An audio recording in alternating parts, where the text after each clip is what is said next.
மிதுன ராசி பெண்கள் இந்த ஜூலை மாதம் இன்னும் சிறப்பா இருக்கிறதுக்காக என்ன தெய்வ வழிபாடு வழிபடலாம்? மிதுன ராசி பெண்கள் இந்த ஜூலை மாதம் எங்களுக்கு இன்னமும் நல்லா இருக்கணும். ஸோ நாங்கள் எந்த தெய்வத்தை போய் கும்பிடும்போது எங்களுக்கு நல்ல மாற்றங்கள் வரும்னா ஆண்டாளம்மன் வழிபாடு அப்படிங்கிறத மிதுன ராசி பெண்கள் கண்டிப்பாக பண்ணிக்கணும். ஸ்ரீவில்லிபுத்தூரில் ஆண்டாளம்மன் இருக்கிறாங்க. அங்கே சரௌண்டிங்ஸில் பக்கத்தில் இருந்தீங்கன்னா இந்த ஜூலை மாதம் ஒரு முறை மிதுன ராசி பெண்கள் ஸ்ரீவில்லிபுத்தூர் ஆண்டாளம்மனை போய் பார்த்துட்டு வர்றதுங்கிறது ரொம்ப விசேஷம். ஒரு புதன்கிழமையிலையோ வெள்ளிக்கிழமையிலையோ ஸ்ரீவில்லிபுத்தூர் போய் பெருமாளுக்கு துளசியும் ஆண்டாளம்மனுக்கு வெண் தாமரையும் வாங்கி கொடுத்து உங்கள் பேரில் அர்ச்சனை வச்சுட்டு வந்தீங்கன்னா ரொம்ப நல்லாயிருக்கும்.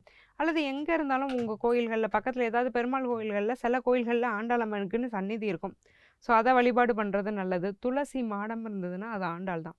ஏன்னா ஆண்டாளம்மன் பிறந்ததே துளசி காட்டில் தான், துளசி மாடத்துலேருந்து தான் அவதரித்த பெண் ஆண்டாள். ஸோ அதனால் துளசி மாடத்தை நீங்கள் வழிபாடு செய்கிறதுங்கிறது ரொம்ப விசேஷம். பக்கத்தில் எங்களுக்கு ஆண்டாளம்மனே இல்லை அப்படிங்கிற பட்சத்தில் மகாலட்சுமி தாயாரை நீங்கள் ஆண்டாளாக நினச்சி வழிபாடு பண்ணிக்கலாம். ஆண்டாளம்மன் படங்களை வீட்டில் வச்சு வழிபாடு பண்ணிக்கிறதுமே ரொம்ப விசேஷம். திருப்பாவை திருவெம்பாவையெல்லாம் அப்பப்போ நீங்கள் உங்களுக்கு பிடிச்ச ஒரு பாடல்களை நீங்கள் பாடிக்கிறதுங்கிறது நல்லாயிருக்கும்.